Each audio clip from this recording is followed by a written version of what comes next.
Van die 19de tot die 22ste Desember 2025 het VRU Agricultural Holdings 'n reuse projek aangepak.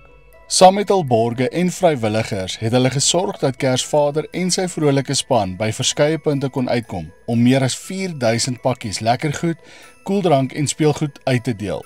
Hierdie was 'n merkwaardige operasie, gedryf deur 'n groep mense wat werklik vir hul gemeenskap omgee.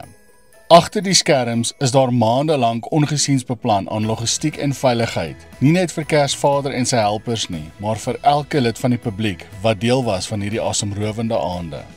Daar is 'n paar spesiale punte van waardering wat ek graag wil uitlig.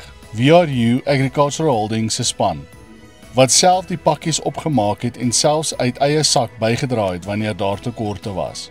Kempston, wat 'n reuse trok beskikbaar gestel het sodat Kersvader se takbokke vir 'n paar aande kon rus.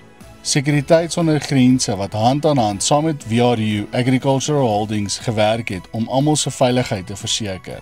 Vir al die borge wat hierdie operasie moontlik gemaak het. Ek persoonlik ken nie almal nie, maar julle is welkom om julle websites en of sosiale media te los in die comment section, sodat mense julle kan besoek en julle ook ondersteun. Ek wil uit my hart dankie sê vir elkeen wat betrokke was. Julle het vir my en duisende ander weer hoop gegee in die ware gees van Kersfees.